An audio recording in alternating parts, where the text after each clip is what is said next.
Welcome to the Get Your Life Back Spotcast series called Running on Empty, which is about how you can recover when you feel like you've got nothing left. And I'm so thrilled today to welcome my friend Tami Stackelhouse. Tami is the founder of the International Fibromyalgia Coaching Institute. Tami dreams of a day when all fibromyalgia patients have access to the care and support they need to thrive. She is doing all she can to make that dream come true, and I can testify to that. She really is. A fibromyalgia patient herself, Tami has gone from disabled to thriving. Her compassion, gentle support, and fun coaching style have helped a lot of people. She's the award-winning author of The Fibromyalgia Coach and Take Back Your Life. Welcome to Running on Empty, Tami. I'm so glad you're here. Thanks. I'm so glad to be here too. Great. So, fibromyalgia may not be a topic that some of our folks are used to thinking about in this context, but I particularly wanted to welcome you because I think that people with fibromyalgia have to figure this out. They have no choice and I also think there's an overlap with our audiences, that many people are struggling with chronic illnesses of various kinds that sap their energy. So I'm wondering kind of where you want to go with that to start with. Absolutely. So I can say that, my journey to fibromyalgia started off getting burnt out. I had a very stressful job that I actually managed the call center for a software company. So I did all kinds of tech support. I managed the email support, the phone support. So I was managing a call center. It was a stressful job. And I did that for about 9 years. And I really think that it was that chronic stress that enabled, if you would say, me to develop fibromyalgia.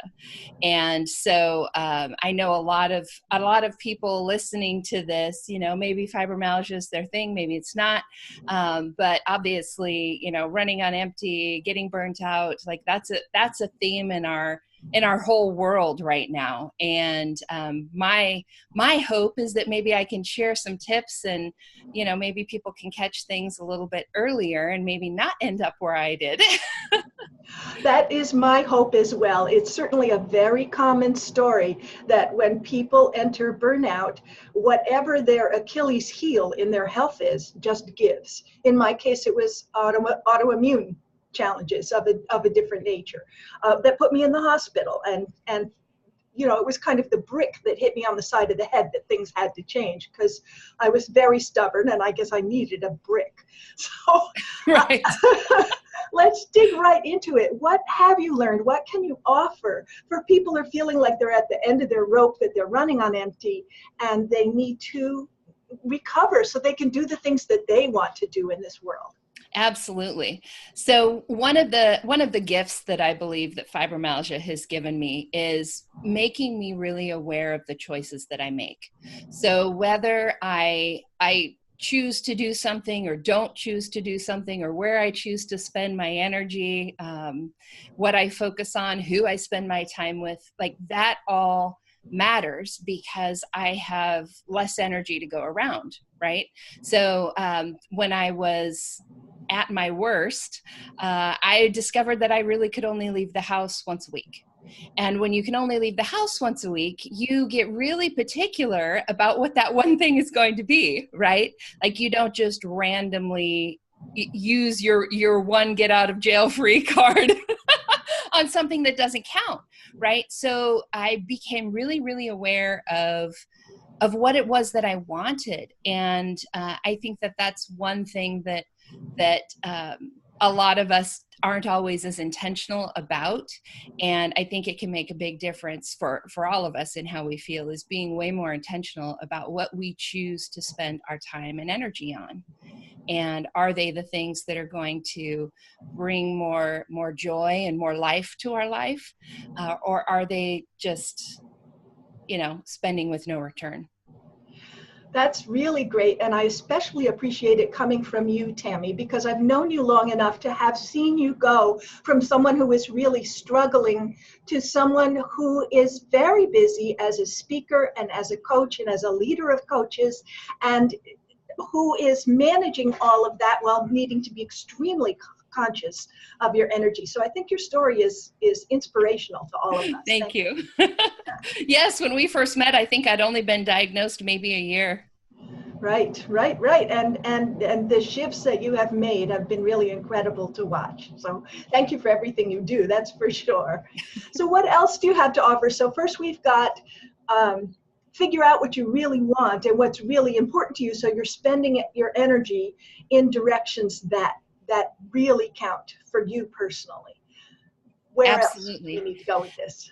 So once you know what it is that you want to do, a lot of us, particularly women, we still have trouble doing it, right? Because there's all of those other emotions and things that come along with it, right?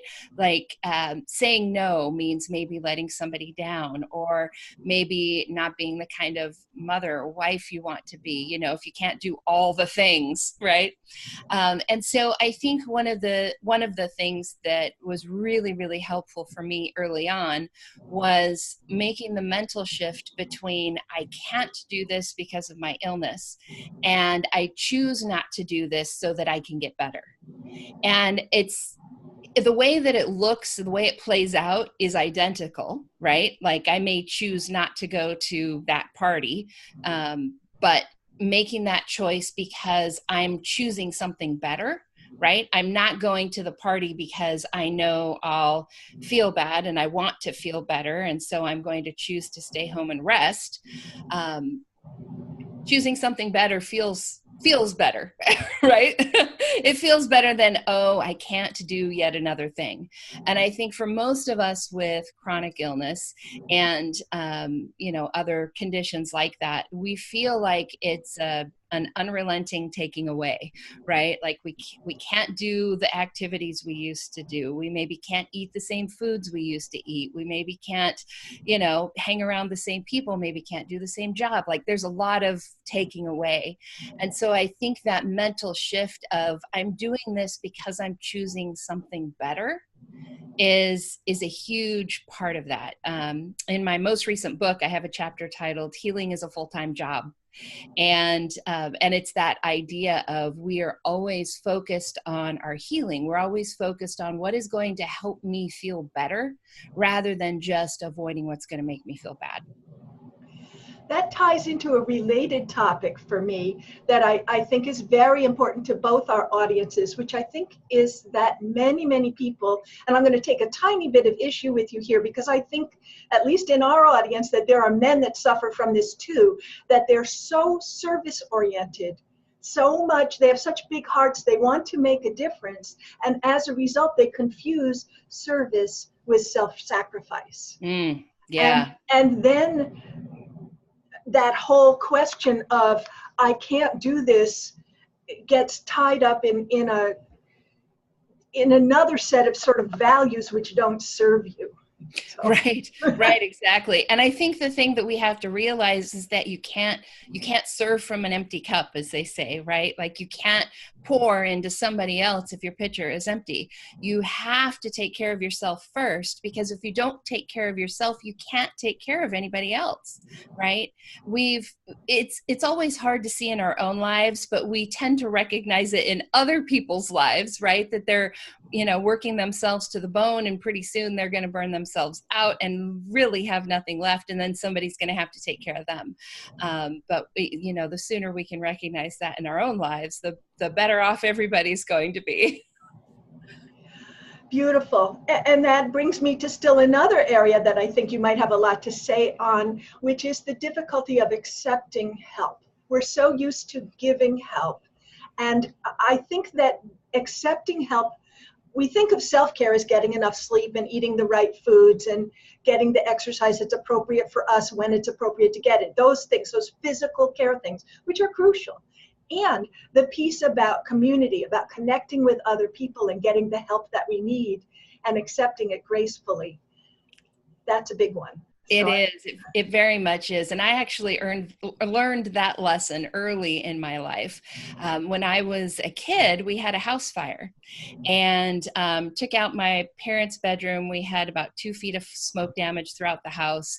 I was in grade school, and the community, my parents were both teachers, and the community came together and like threw us a surprise party and, brought all kinds of things. I remember, big bundles of toilet paper and hand-me-down dressers and mattresses and like all kinds of stuff because we really needed it. And I just happened to be standing near my mom when our priest came over to her, and my mom was having a hard time accepting all of this help, all these people making a big deal over it all. And I heard him tell her that sometimes the best gift you can give someone is to let them give to you. And so those of us who are very service oriented, we do it because we love it and because it actually does give something back to us. And so if you think about that for a moment, if you don't let people give to you, then you're robbing them of that same good feeling that you get when you help someone. And if you think about the people who love you, like you're denying them a way of loving you. Is really what's happening. And so when we don't accept help, we're essentially being selfish, and not just, to it's to our own benefit if we accept help, because none of us can do this alone ever, right? We all need help, but we're also denying them the gift of being able to give to us. That's beautiful. I really love that. And I want to dig even one level deeper into it, because the other issue that people get challenged by a lot in that area is the sense of independence and of self-efficacy, of being able to do it for yourself, which is all something that we strive for as Absolutely. adults, right? Yeah, and especially if you have a chronic illness, I see that a lot in my community. It's a massive taking away of things, right? And a taking away of independence sometimes a little bit. And so that can be difficult too. And again, I think it comes back to mind shift. It comes back to our attitude about it, our thoughts about it, and recognizing that they're just trying to love us, and accepting the love, even if the help maybe isn't perfect. I think there's a lot of perfectionism that gets in the way of this too, right? Because we want help, but we want it in a specific way. And I think in order to gracefully accept help, we have to be willing to let people help us the way that they can help us, rather than what we would do if we were doing it, right? So, maybe the house isn't cleaned the exact same way, or maybe the dishes aren't put in the dishwasher the way we would, or, whatever it is. We've got to be willing to let go of some of that control. And I think when you have a chronic illness, particularly, but I think this is true for many other people, we feel like we're losing control in a lot of ways. And so we try to hang on to the control that we do have, which doesn't always serve us. That's beautiful. And it reminds me of a quote that I heard. I wish I knew who it came from, but someone told me recently that when you get to higher levels of leadership, the two most important skills to learn are letting go and trust. And that fascinated me. It kind of horrified me in a way too, because those are challenges for me.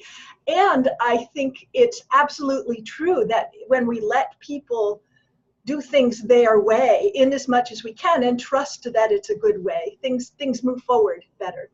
Absolutely. I think another mistake that we often make is that we are not clear about the kind of help that we do need. One of the things that I hear from people a lot is, yeah, this help idea would be great. I wish I had people who would help me. But the thing is that the people around you probably don't know how to help you, and they're afraid of doing it wrong. Right? And so if you can, in a time when you are clear, so, speaking to my community, in a time when you're not in a pain flare or a fog flare, think about the things that someone could do to help you if you needed the help. So think about it in a time when you don't need the help so that you can think clearly, and then, possibly even talk through that with someone. One of my clients had this conversation with her boyfriend, and, by having the conversation together and her talking about where she ran into challenges during the week, he realized a bunch of different things that he could do to help her that she never even thought of. So inviting people into that conversation and being willing to talk about it when we're not at the point when we need help. Because usually when we desperately need the help and someone says, what can I do to help? We're like, I don't even know. Right? We're just like, so, we don't have anything left to be able to clearly say what we need help with. But if you can have that conversation in a time when you are clear, it can be super helpful. I have to confess that I don't even know was not the worst of it for me, that when exhausted and still trying to keep everything going, keep all the balls in the air, when I just had, I literally said, I'm borrowing energy from next year. It's not even tomorrow. I'm pulling it from next year because there's none left for this year. And it was a scary feeling, and it made me really cranky and kind of evil, actually, very difficult to live with. And taking responsibility for that piece and stepping back and saying, how can I get enough rest to not be so evil? So Right. that I can be clear, so I can have these conversations. That is a hard thing to face, but I think very necessary. I totally agree. And I think the concept of self-care is one that I think we need a broader view of what that actually means. As you said earlier, most of us, when we think of self-care, we think of, going to bed on time and eating the right foods and exercising and, taking a hot bath, getting a massage. We think of things that take time and that take money generally. But I think self-care is even more basic than that. I think it's simply treating ourselves the way that we would treat someone that we love. And most of the time, we don't do that, right? Like, if you really were to stop and listen to the way you talk to yourself inside your head, it's not always very nice, And if you look at, so many of us go to quote unquote comfort food, right? If we're not feeling good. And a lot of times those are the foods that actually make our bodies feel worse. So in a way, we're actually like poisoning ourselves. And so if you take that view of self-care, even back a step and think about, would I talk to my best friend this way? Would I push my sister this hard? Whatever analogy it is that you need to, take that step back and think, would I treat someone that I love in this manner? I think that sometimes can make things a whole lot more clear. That's beautiful. I love that too. And for our last, we're running out of time already. I could talk to you about this for hours, I think. I know. I think one of the messages that we do get often, and it is packaged as if it were loving, is buck up, just pull it together, pull up your socks and do the thing, what's wrong with you, kind of thing. And that's something that we also have to develop some language around for ourselves and for other people to kind of shift that perception. Absolutely. And, there is a time and a place for that, right? Like, there is a time when you got to put on your big girl panties and you got to do the thing, right? But you also have to balance it with recharging yourself enough so that you can do the thing, right? Mm-hmm. Like, if you're finding yourself that you're pushing through all of the time where that's your default setting, then something's got to shift, or you are going to end up down a road you don't want to be down, right? But if it's okay, we've got a deadline, I don't normally do this, but that's just the way it is right now, then that's another thing. And I think that's okay. So I think the biggest thing is taking a bigger view of our world and really being conscious and being aware. You know, mindfulness we talk about a lot, but really it's just being mindful. Like, what is actually happening? What are you really doing in your life? And is it truly serving you? Maybe it's not just in the moment, but like serving you for where you want to go in your life and who you want to be and the kind of life you want to have. Oh, okay. I've got little chills now. You can tell I'm a little passionate about this. I can tell you are a little passionate about it, and so am I. It's wonderful. So I understand you also have a gift to offer our viewers. Yes, I do. So I talked about my book, The Fibromyalgia Coach. You can see the cover right there. In there is that chapter called Healing is a Full-Time Job, and it talks about that mind shift between focusing on your healing or what's not going right, or what is going right, versus focusing on your illness, what's not going right. So I have that book for you, and I'm also going to give away my first book too, which is called Take Back Your Life, which I think is so appropriate considering the title of this series. But for those who maybe do have fibromyalgia or are curious about fibromyalgia, Take Back Your Life is actually, it really outlines all the things that I did to get better. There's a lot of self-care in there, a lot of how to work with your doctors, but there's also information on fibromyalgia in case we do have some overlap. Then folks can have that too. So I will, Beth, I'm sure there'll be a link for people to click on and be able to go out and download those. Exactly. And I had a thought and I lost it. It's gone. It's gone now. It happens. So a chapter from your second book and the whole first book. Actually, both books. I'll include the whole of both books. But just make sure you go look for chapter 3 in the second book so you can check out that mind shift on switching from. Awesome. Thank you so much. Absolutely. Right. Well, thank you so much for your time and your generosity and your clarity. I'm very excited that you joined us today. Tami Stackelhouse. Thanks, Beth.